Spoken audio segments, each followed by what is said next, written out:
kick off and do some formal introductions, if I may. So those who know me and those who don't know me, I'm Jo Skipper. I'm one of the directors at The Next Step. We're a national recruitment business focusing on HR and health, safety and environment professionals. This week we celebrated our 23-year anniversary. Thank you, Graeme.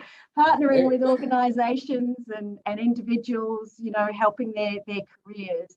So I'm really delighted to be joined by two wonderful humans today who have also impacted many people's lives and careers. Firstly, Graeme Cowan, who many of you recognise and know, who've been part of the Next Step webinar series, and obviously the incredible work that he's done with Are You OK over the last many years. More recently, he's been focusing on a business called Factor C, which is very much around creating this whole holistic culture of care within an organisation. And it was certainly through that work that has led him through to this, the CEO Conversations podcast. Connecting the recruitment thread, Graeme actually used to work with Craig Mason, our founding director at Morgan & Banks many years ago. And I think it might have been the Morgan & Banks connection that Graeme and Pat were originally introduced and created that long-term relationship. Yes.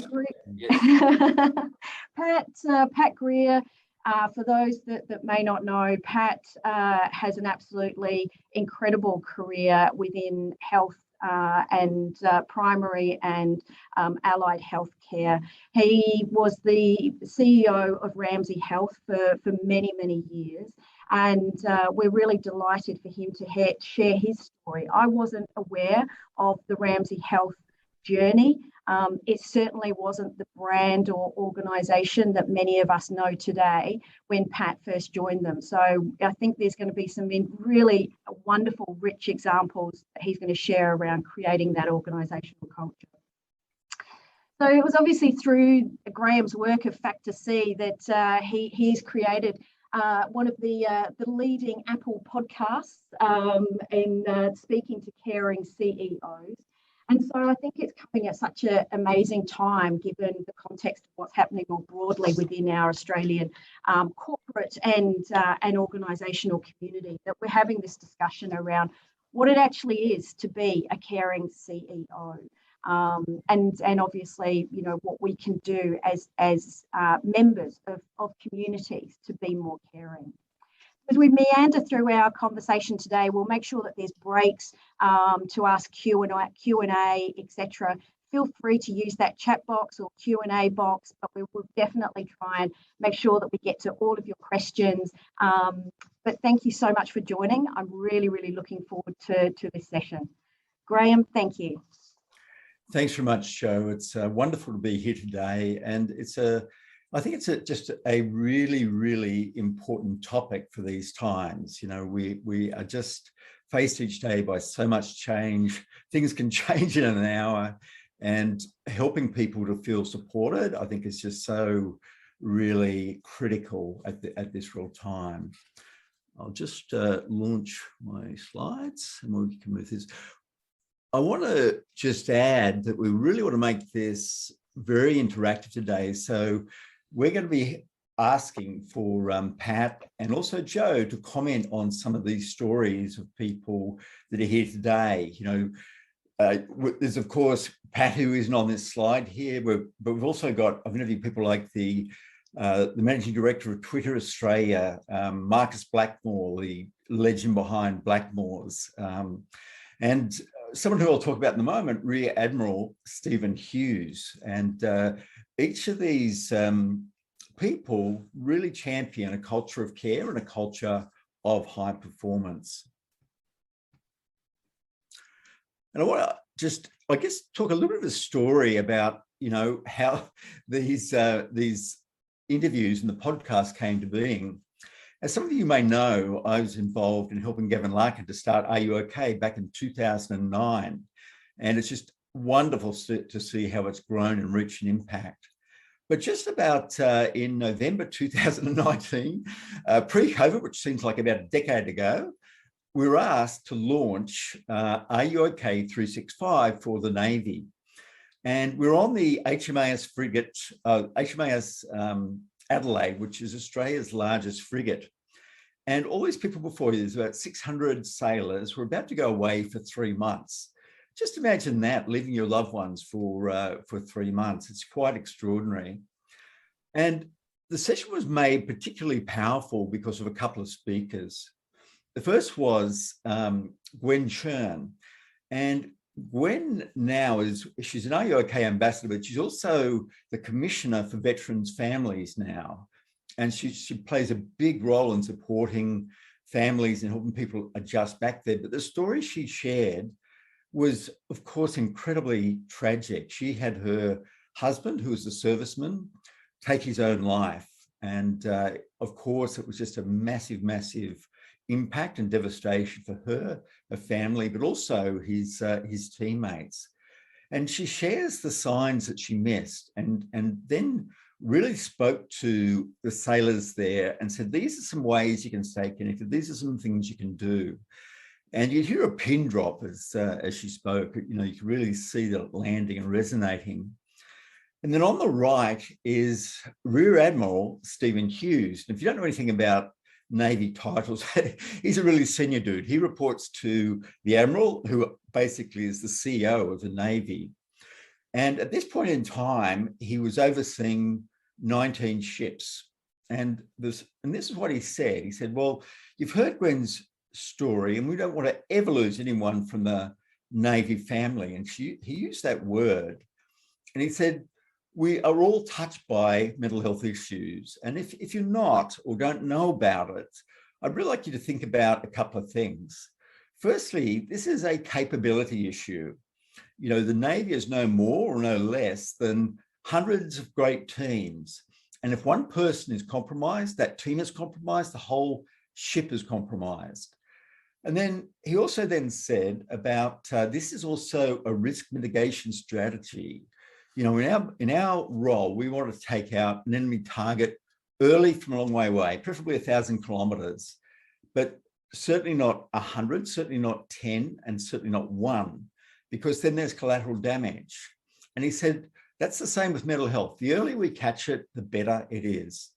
And so he really, I guess, brought to life this concept. He talked about, you know, the human side, we want to look after our family, but he also talked about the capability and performance side. He just really, really nailed it. And I'm delighted that I've just interviewed him in the podcast as well. And he has a Are You OK doormat in front of his office. So everyone has to walk over the doormat before he comes in.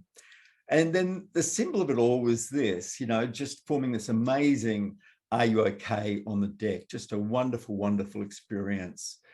And from my background, I talked about, you know, I crashed and burned when I was a vice president for a global management consulting company. Spent a long time coming back from the brink. And I really now embrace 3 things, you know, care, resilience, and growth. We practice self-care that leads to self-resilience, that leads to growth. Team care leads to resilience, leads to growth. So what about you? As I drove back from that Navy thing, I was really thinking, you know, of all the teams I've been in, this is probably one of the best, being part of that Are You OK team, starting with no money, no employees, to something that's become just an institution across Australia now, which is really sensational. And when I think about it, what made it special, you know, we had real belief in the mission of a conversation could change a life. We had complementary strengths. And it was never easy in that first couple of years, especially, but we really supported each other, had each other's back. But what about you? When you think of a great team you've been at, it could be this role, it could be a previous role, it could be when you worked at McDonald's, or, you know, your netball team or your rugby team, which really, really stood out. What was it that made it special? What was it that made it unique?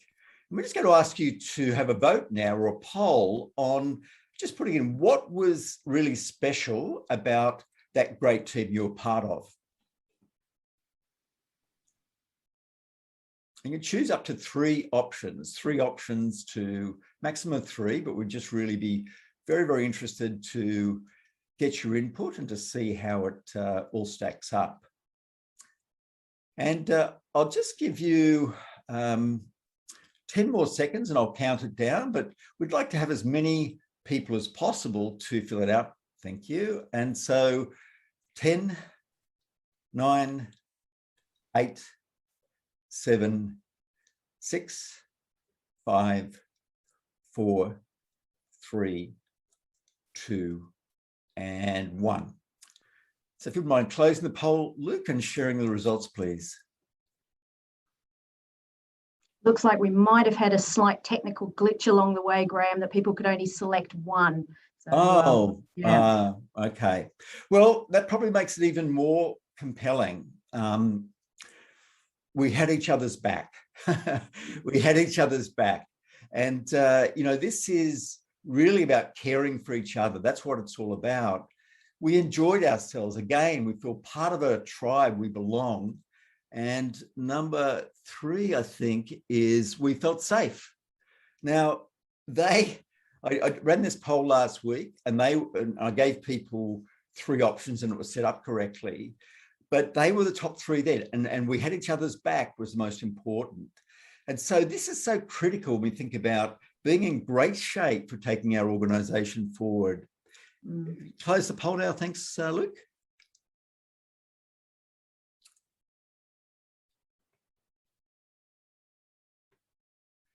So, we've had a hell of a time, haven't we? I'm in Sydney. We're going into our 6th or 7th week of lockdown. Brisbane are now in lockdown.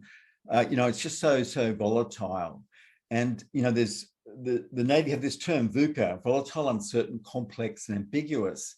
And I'd just like you now to just nominate what you have found. We're going to launch another poll. What's been most challenging for you about this? And there is only a single choice, so we should be right for this one, a single choice. So what has been most challenging for you out of this last 18 months? And again, we'll do a bit of a countdown. 10, 9, 8, 7, 6, 5, 4, 3, 2, and 1.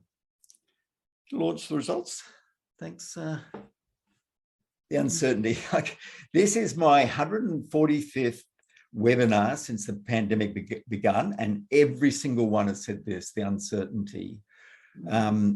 It is something that we're just not used to, this level of uncertainty, but to me, it also really highlights the importance of connection between us, the importance of care between us, and also try and have a bit of fun and enjoy ourselves, because we quite frankly need to have that break. So thank you for that. It sort of just confirms the issues that are being faced and why this leadership is required. Now, you may be aware of this study. Google did this study to find out what were their best teams, what were the key qualities of their best team, and it came down to 5 team norms. But by far the most important was psychological safety. This is where we're able to be ourselves, where we feel supported, where we have each other's back, and everything else. And so, you've already confirmed on the poll we've run that this is critically important. You're talking about safety and having each other back. We're in the top 2, and enjoyment, and that's a key part of psychological safety as well. So this has been confirmed by Google, who did it in partnership with Harvard Business Review. And I love this thing. This is, Gallup's question. They have 12 questions to predict employee engagement or discretionary effort. And this one statement, my supervisor or someone at work seems to care about me as a person. And the more people that strongly agree with that, the higher the profit, productivity, customer service levels, and employee longevity. So I've got all this anecdotal background. I've got these studies, and I really follow these studies that look around, the importance of team connection and care. But I thought, how can we show that this is just theory, that it actually works? And I know that many of you people in HR and work health safety often have difficulty with some of your leaders not understanding how critical this is. And so when you even look at the word culture, it comes from the Latin word occultus, which means to care. So our organization should be about creating this we care culture. A great book, The Culture Code, which looked at high performing teams around the world, including the All Blacks, including Google, Navy SEALs, top sports team. And they identified that leaders of these teams really ask themselves these questions. Do we feel connected?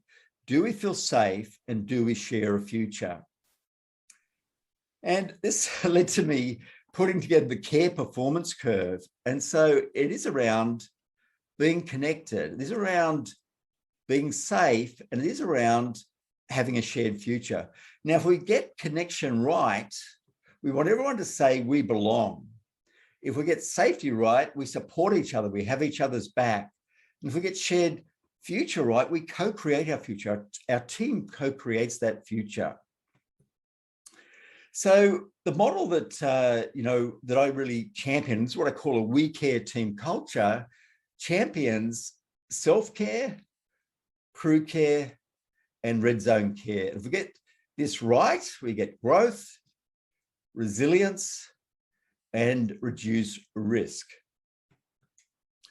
And so that's what led to starting this podcast. I thought, how can I help prove that this stuff isn't just idle research or theoretical? This actually works.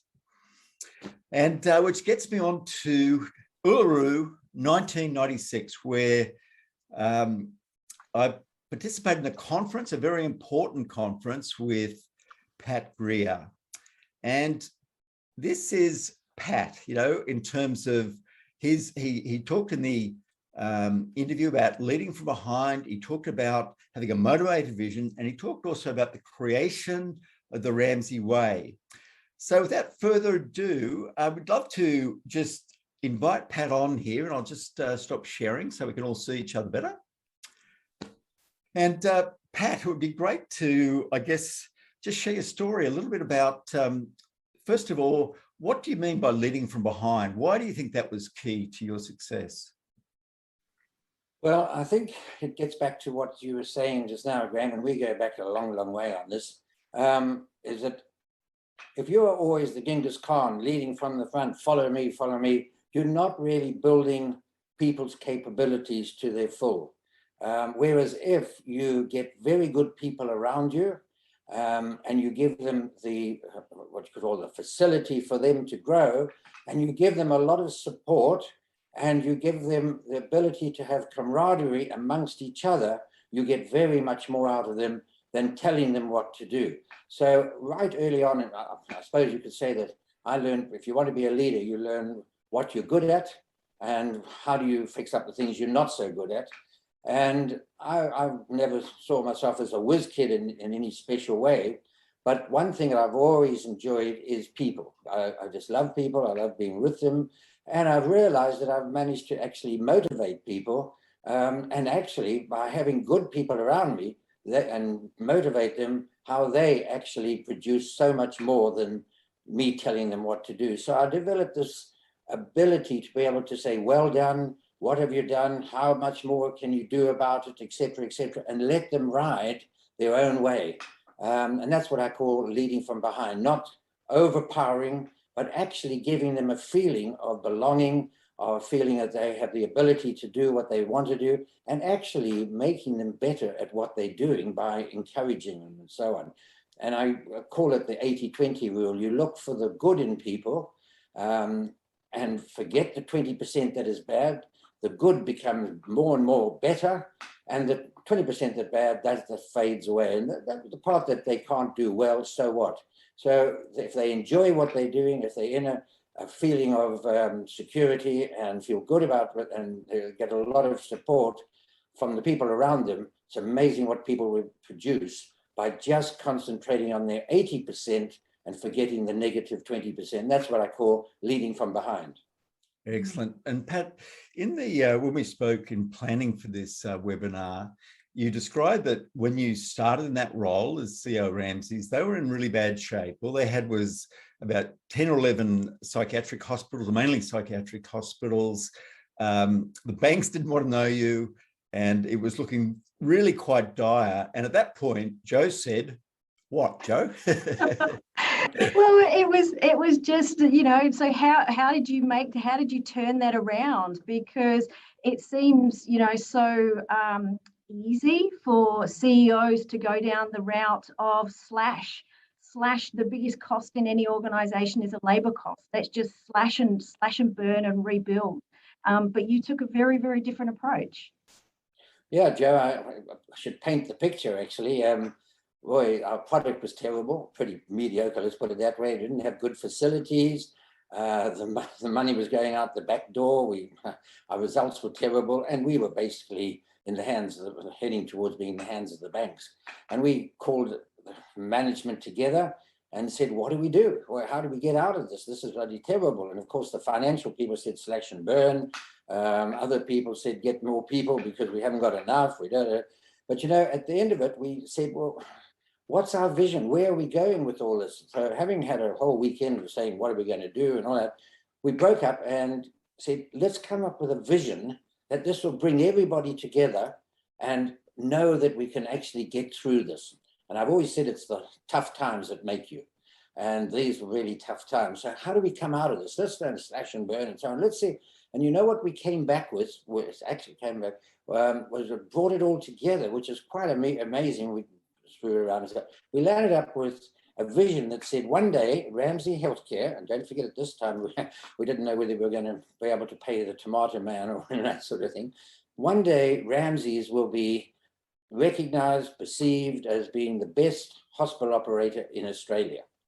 And we said, that sums it all up. It's not all about slash and burn. It's about getting more out of our people, getting more out of our product, fixing up our product, and being the leaders in the industry and so on. And we went away saying, wow, that's what we're going to do. And it gave us a whole new energy to go out and do something very special with Ramsay's. We're not going to go under. In fact, in a few years' time, we will be recognized as the best in the industry. So that vision was really what started us on looking to the future and how can we bring everything behind that vision. And I know also, Pat, that you talked about looking for independent recognition. And how long after that was you won the Australian Hospitals Provider of the Year? How long after setting that vision did that happen? Well, I would think it took about 8 or 10 years, more than likely, because what we had to do is we took ourselves off the stock exchange. We started again. We started to prove that we could actually make some money. And I can say, right, Graeme, this is why this caring CEO and caring podcast is so important. We made our people our product. We didn't have a good product, so we had to get that better and better. But basically, our product was our people. That's all we had. And we got better and better at helping each other and producing things and so on and working. And it's amazing to see how this flourished. And in the end, as you say, Ramsay's, which, was, I remember when I joined Ramsay's, people said, well, you realize you're going to be coming back with your CV soon because Ramsay's is going to go up. I've got to admit, I did keep my CV quite polished up just in case. But yeah, we were given a huge award for being one of the best in the industry, but that's because we led the way. But it was a whole process. It didn't just happen over the night, but we made the negatives and the tough times and the crisis and so on into a positive for us. I was just going to, if I could, Graeme, just connect back to Pat's comment around the 80-20, because I can imagine that setting that kind of positive growth mantra coming from the CEO, that we look for the 80% goodness, not the 20% that we've got to develop, which we all know we've all got gaps. It's really hard to fill those gaps. But if we focus on that 80% goodness, the momentum that obviously permeated as a result of that philosophy is quite phenomenal. And you do that in your life as well. Look for the 80% that's good, not the negatives. And it's amazing how the 80% just gets, and you do what you enjoy doing, what you're good at, and all that sort of thing. It gets so much more out of people than finding their negatives. I remember a person joined a company that I was at, and when he joined, he looked in the mirror and said, wow, I'm great. I'm going to do. A year later, he said to me over a beer, he said, Pat, a year later, I look in the same mirror and I'm useless. It's because we had a CEO that thought he was doing the right thing and telling you what you've done wrong. And if all you have to do is to fix up the wrong and you'll be fantastic. And he slowly got worse and worse. And in the end, he said, I'm just a shell of what I was a year ago. It's what you concentrate on that you become good at or become. So but I'd just like to pick it up, Graeme, on where we came together. Because I really talk about everything's a process. It doesn't just happen. It's not luck or anything like that. And when we decided our people was our product, we had to say, okay, how do we make that a very special part of the Ramsay organization? So we had a meeting and once again, a conference and working together. And we were very big about belonging and bringing people together. Our conferences were quite well known. And I've got to say, I went home with a lot of hangovers. But nevertheless, this one, we said we've got to have a culture that's very special, that people love to work here. We don't lose people and so on and so on. And we came up with a culture that we called the Ramsay Way. And it's good to have a slogan or something so people can relate to it.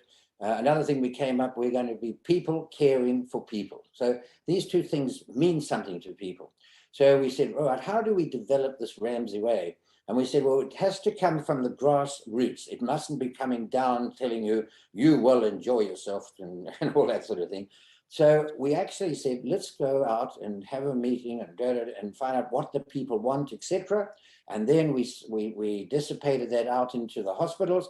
And then we got a fantastic consultant at a huge price. At that stage, meant that we made a loss that year. And it was Graeme Cowan. So and he went out into the field and found out to people, how could we relate this culture to you? So Graeme, you might tell them how you went out into the field and started the process. Yeah, well, so what happened was at the original meeting with all the leaders, the CEOs, the finance directors of nursing, they came up with what their view was of the Ramsay Way. And then, Pat, as he mentioned, wanted the reality test it. So I did probably about 20 focus groups in all the hospitals around Australia. And it was really, really interesting because, obviously Ramsay was started by Paul Ramsay, and he was a huge element in the organisation. And many of the anecdotes that were shared in those focus groups were about Paul and just his capacity to be in the moment and make anyone feel special. In these focus groups, there were receptionists, gardeners, doctors, CEOs, but, he had this sort of capacity. And so a lot of that was around that, but also around what Pat was trying to do. And it might, I'll just show what happened from that. Because this is still a massive part of Ramsay today. So this was the actual Ramsay Way, which came into being. And Pat, I remember that Ramsay took over another company called Affinity, and it was almost the same size as Ramsay. And what did you do to help try and connect those two large groups with a common sense of purpose? Well, Graeme, as I say, it is a process. Nothing just happens. And having gone out there and got the feeling from people, we actually started to build up our own, what we call management principles, so people could relate to it. It wasn't just a slogan. And one of the principles was, we will not only just care for each other, but promote from within was one, no management from fear, and decentralized management. And very important, we are a we organization. I actually had to bring people to task when they talked about I the whole time. So these were management principles that we really wanted everybody to understand and feel part of working with Ramsay's. And so that built up this camaraderie, but it built up a fantastic culture, success culture. And it was on this culture that we managed to then expand and take our culture to wherever we went, such as buying hospitals or winning tenders with the Department of Veterans Affairs. We were very small, and yet we won tender after tender based upon, funny enough, our culture. And they looked at Ramsay and said, these people can deliver. So when we took over and as you say, one organization was slightly bigger than us, we actually went out there and sold our culture to them and brought them on side through our management principles and how we work together. And it was that spirit of can do and the spirit of, hey, this is a whole new group of, and everybody got very excited. And the success of most of our takeovers was all because of the Ramsay culture. Very much so. We've done that all over the world, by the way. Now we've gone into places all over the world, and it's been the culture that's allowed us to take over. And I think at one stage, when I joined Ramsay, it was about 10 hospitals. When I left, it was over 100. I think we're up to 300 hospitals. And I do remember visiting the hospitals in the UK, and the Ramsay culture was already there. Because if you do the culture properly, it's what people want. And you've talked about the word belonging and the spirit of achievement and so on, and with my encouraging management from behind. It's an amazing culture that can actually produce fantastic results. And just to emphasize that, everyone, this is a graph of Ramsay's returns, total returns to shareholders. And as you can see, it's up in 5,000%, whereas the ASX was around 470% there. I just can't see it on my screen. And the other thing that was also very notable about the culture was they had a injury rate less than half of the industry standard in the hospital sector. So, you know, this isn't just airy-fairy Mother Teresa stuff. This really, really works in any organization. I think that's. Oh, sorry, Pat. I was just going to pick up on your comment around the we versus I. It is something so simple, but yet I can imagine that even just that language has impacted. For example, you know, that we care about your safety. We're not just about you need to look after your own safety. As a holistic group, we will look after your safety, as an example. I just want to say something else on that, though. Management from behind and so on, culture. It isn't a soft way of managing. I look back at the successes of Ramsay, and a lot of it was based upon crisis management, what we got out of crisis management, funny enough. And a good leader knows when a crisis is there and gets in there and really takes over and shows the leadership. And it was the tough times, and we went up and down many times.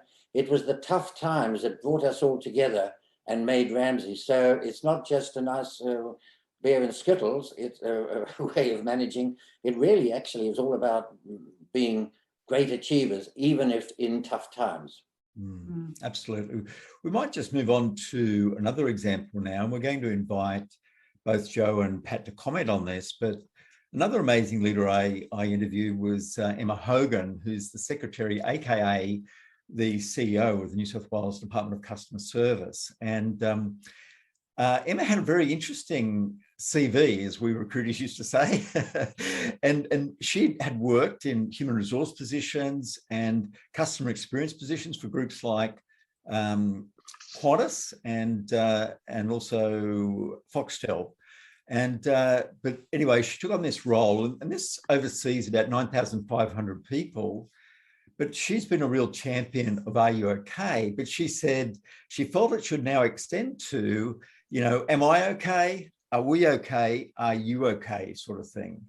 So I might just ask Joe if she has any comments or thoughts, or, you know, about that sort of attitude about just saying this is a holistic thing. It's just not looking out for someone who's in bad shape. No, I really enjoyed listening to this particular interview, Graeme, and there were a couple of things that Emma said, you know, and I think it is very relative to where we're at now. You know, coming back to Pat's comment, you know, don't waste a good crisis. Well, 2020 was a crisis. It was a people-orientated crisis, and many people that are on this webinar were deeply entrenched in 16, 17-hour days responding to how we navigate through a pandemic. And interestingly, 2020 is, whilst we're not necessarily in crisis mode, we're in that deep recovery mode, and perhaps it's harder, and so therefore that level of resilience needs to be greater. And so it again comes back to a few of your interviews talked about the we, the collective, that yes, we need to focus on our own self-care, but at times that's challenging, especially when you're in leadership roles. And so actually it's about having groups of people around you that can broaden that we care, that we do have the tough conversation, that we can look out for someone and call them out if they do look like they're struggling. So yeah, I thought there was some really interesting comments through her discussion. Great. And you know, when we think about what she was talking about, you know, with those three questions, it was also, you know, you might recall my model of you know, what a we care looks like, and you know, it was exactly the same thing. Next one, Amanda Yeates. So Amanda Yeates is an engineer. Not a lot of women engineers, but she is the Deputy Director General of the Department of Main Roads and Transport. And she oversees about 4,500 people. And she's a real storyteller. And, you know, she often talks about what she did in the crisis, talked about going, you know, to the spin classes with her daughters. Wellbeing was so important to her that she decided to chair the Wellbeing Committee, which is unusual for someone as senior as her to sort of chair it. And, you know, she also led the whole wellbeing side of things. And funnily enough, I'm speaking to their team tomorrow, and I've been looking at some of the work they've done. And for each month last year, they had a focus month. Like, there's a focus month of doing 10,000 steps a day, focus month of giving up alcohol, focus month this, and this month's focus month is nature, getting out in nature. So, Pat, I might just call you in here now, because in the interview, you so Amanda really champions self-care, but in the interview, Pat, you mentioned that, you know, if you had one regret, it was that you didn't prioritize self-care enough. Would you like to just comment on that? Yes, I suppose I got very caught up in the Ramsay story and making Ramsay a success and so on. I've got to say, I loved every minute of it. I got out of work got out of bed every morning at 5:30, ready to go to work, and I loved it. But you know, looking back, if there's one thing I would like to pass on to a lot of people like myself, is have a balanced life. Have a balanced life. I spent too much time just doing work, just doing the Ramsay story and being out there and so on. And I missed out on my family. I really did. And I look now at people that are managing to balance between really doing well at work, but also spending more time with their family. And I think that's very important. And that's, as you call it, self-care. And if I was asked to give a bit of wisdom to a person who's 40 years old for his 40th birthday, and I said to him, you are very good at your job. And you love your job. So those two will make you a success. But don't forget your family. I've met your family and they are fantastic. So don't forget your family. Have a balanced life. It's a journey, and learn to actually enjoy everything around you. I know it's cliche, but if I look back, that's one regret. I did not spend enough time with my family and balance my life. So if there's something I say to people that are all caught up in their work and so on, have a look around and see what you're missing out with your family. So I really feel that I missed out. Luckily, my children and my wife still love me, but nevertheless, I was too caught up in the work. It's a really good comment, Pat, because I was thinking about this. You know, in the current environment where we're on all the time, you know, we're locked in. Our workplace is our home is our workplace. That intersection and that lack of ability to potentially segment our lives the way we used to, and you know, and it won't probably go back to that. It actually is going to take some real thinking to create those boundaries. And I looked up online, and there's an organisation that they call it a Disco Friday, which is disconnect. So disconnect from Teams, Zoom, disconnect from Slack, Yammer, Chatter. So it is just when you're able to disconnect. And I thought actually that's, quite a cool little takeout. Yeah, definitely. Yeah, definitely. and I've seen many dysfunctional managers. They get older, they get disillusioned and so on, and they don't have the support around them of their family and so on because they have actually disconnected. So you're quite right. It's great to connect with people around you. Don't forget them. And this is the benefit if we do walk the talk. If people walk the talk, it leads to much better results for everyone, and especially for leaders. Actually, we'll just continue on if that's okay, because we'll just cover the next one and then we might, open things to questions. So if people have got questions or comments or concerns or anything, please just put them in the box and we'll be in about 5 minutes, we'll be, answering all questions that come in. So just type them into the Q&A. So another remarkable leader is Mike Schneider, and Mike leads 60,000 people. And yet he's such a humble person. In fact, he says in the interview that, when people ask him what he does, he says, I work for Bunnings. And they always ask which store. But he has over the years come up with his 4 H's of leadership. And the first thing is honest, humble, helpful, and happy. And, what a wonderful way to think about, a culture to create. And I don't think it's any coincidence that Bunnings is the most trusted brand in Australia, most trusted corporate brand in Australia. And yet, they've delivered amazing results, of course, even during COVID, people got into the house renovations and all that sort of stuff. But Mike actually hosts wellbeing webinars across the group, and he's had me on there a couple of times talking about things. And he talks very honestly about his situation. They tried to expand to the UK and Ireland, and it was a failure. And he talked about how stressful that was for him and everyone else. He also talked honestly about needing coaches in his life, a running coach, and also a psychologist for really handling really, really difficult times. So any comments on that, Joe or Pat?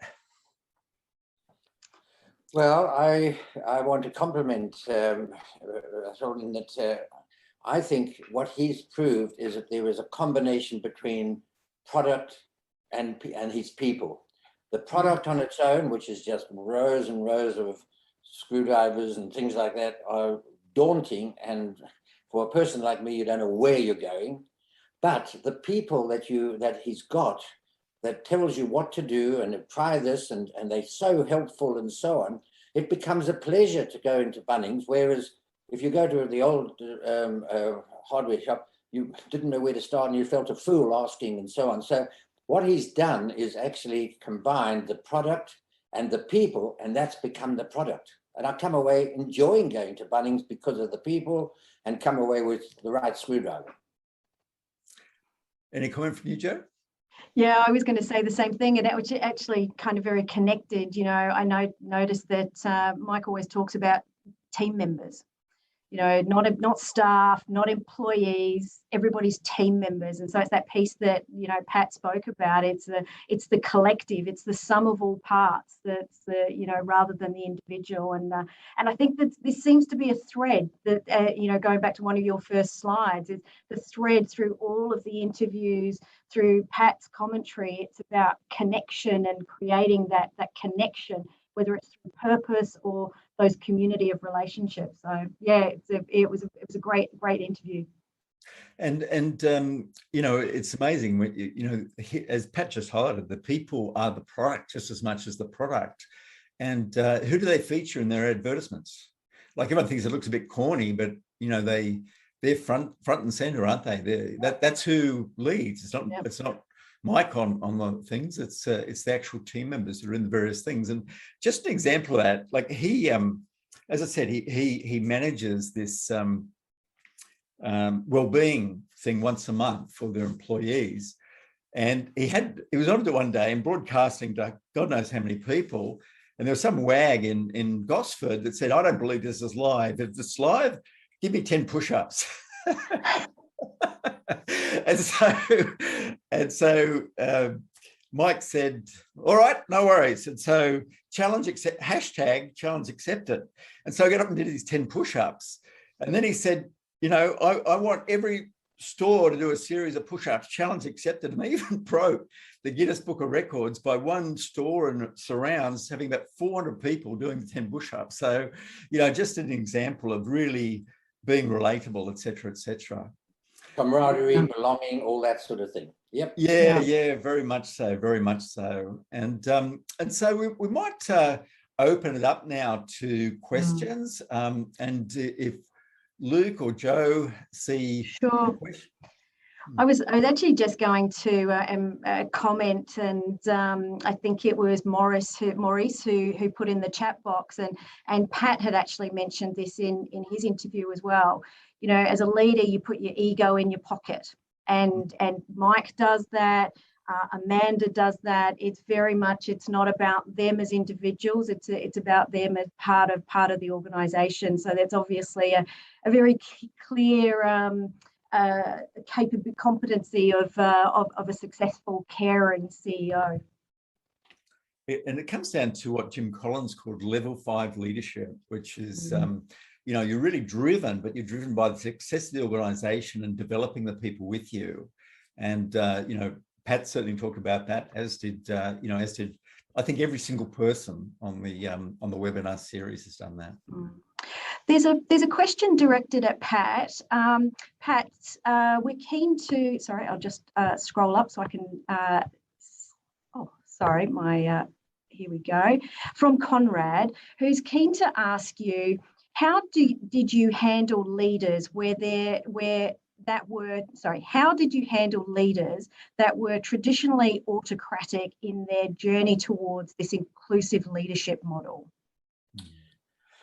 Well, you've got to believe on your rhetoric. In other words, if you believe it's all about a we organization, you actually say it many times. And when you have somebody, and I did have somebody who is a manager of one of our hospitals, it's always about I. And I said to him several times, I said, is there nobody around you that helped you? And he said, oh, yes, so-and-so, but it was my idea. And I said, well, hang on, what does that do to the person that has really worked bloody hard, and all you are doing is taking all the kudos and so on?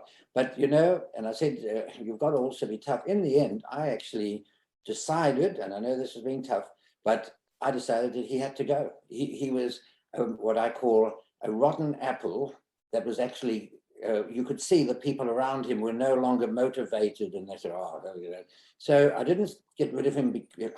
I made sure that I've always said, when people leave, you leave them with a future. You don't undermine them and everything like that. But I just said, you would do better elsewhere. But there's a good example, and I can think of many where just the we became we, everybody talked about it. So someone became very outstanding when it was an I. But I had to actually, and I didn't go to people and say, I've got rid of him because of that. It was just persuaded that he was time to move on. But you do need to have this feeling that this is so important, you're willing to stand up for it. And, there were many times when I said, hey, this is a we organization. And it's amazing how people, now I've got to say, we're in a great industry of people anyway, but it's amazing how they took it on as a cause to be a we organization. Another person I interviewed was George Savides, and he's currently the chairman of SBS. He was previously CEO of Medibank, and I suspect that Pat may have met him through that process, but he was really big negotiations. We met He was really big also on team cohesion. And he used a really interesting metaphor. He said that, one day he got home early and he thought he'd save some wife some time and wash, do a load of washing. He didn't often do it, but he didn't really think about it. And he put a red sock in the washing, and it set everything pink essentially.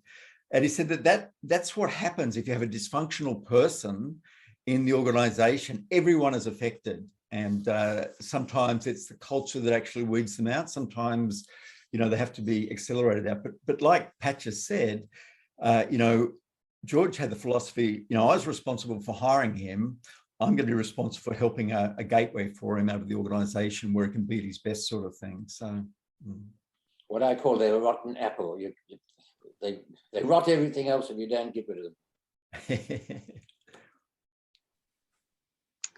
We've got just a lovely comment here from, I think it's Saritha, who's sharing that, when CEOs are humble and understand the employees' well-being, specifically their mental and physical health with empathy, the company growth always improves. Health and qualified employees are always a big asset to any organisation. I often talk about this, obviously putting my recruitment hat on, and what is an organisation without people? It is just bricks and mortar.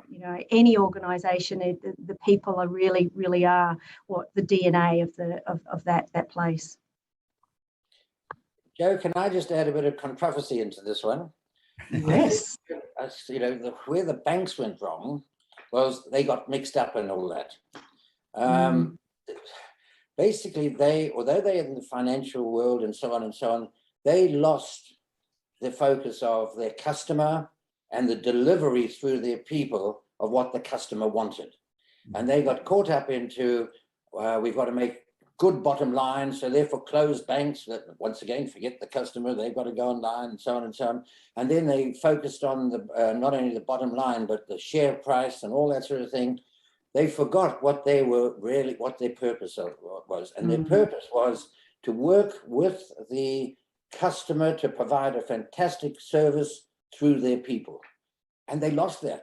And they went to the bottom line and they just lost the plot. And now they've been told, go back to your customer and go through your people. So, the two coming together. As Mike has found, the product and the people is what you make you. And the banks lost that. And the bottom line is not the customer, and the shareholders, believe it or not, are not your customer. Your customer is the person who is buying your financials and so on, and to a certain extent, your people. And the rest will follow. The bottom line will follow, and so will the share price. I think it's a really great comment, Pat, because we've become a bit more astute, haven't we, to kind of the big sell. And this again kind of connects back to the caring CEO. We're looking for that authenticity. We're looking for that connection, the authenticity to a product, to an organisation. So that's where at times it feels disingenuous when you see these adverts for the big banks on television, supposedly promoting people buying houses, and when we know that they're foreclosing many people in tough situations. So yeah, I think it's a really good, insightful comment for sure. Share a couple of free resources that people might find helpful. In the workshops I do, I ask people about their best teams, and it really comes down to the self-care, crew care, red zone care. We put this together. It's a free resource on factorc.com.au. And as a team, you can print one of these off and say, okay, as a team, which one of these are we going to focus on for the next month? What are we going to do as a group to take that forward? And then this is also for people in the red zone, and there are many people in the red zone quite at the moment. It's a very, very tough period. So again, a free poster that can be downloaded from there. That's great. Thank you so much. And just in wrapping up, Graeme's podcast, and I've listened to many of them, are available on the likes of Spotify, Apple, under the title The Caring CEO. And for anyone interested in culture and leadership, there's just some really, really great stories from wonderful humans, as I mentioned. Once again, Pat, thank you so much for joining us from that terrible location of Byron Bay. We're all extremely jealous, but thank you for sharing your insights and stories. And I can see why your legacy at Ramsay is so long and continues.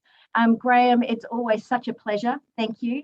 Really, really appreciate your time. And for everybody who's joined us today, thank you so much. I hope that you found the session really valuable. What we are going to be doing at the end of this webinar is launching a quick survey, because we'd love to get your feedback on where we can improve, anything that you would like us to a particular topic you'd be really interested in us presenting moving forward. So we'll launch that. We have got our next webinar on the 25th of August, where we've got Equate Consulting joining us again, talking about navigating in uncertainty using dynamic scenario planning, strategic workforce planning. So that'll be once again sent out through our social media channels. Thank you so much to you both. Really appreciate your time, and everybody on board. Thank you, and keep well, keep safe.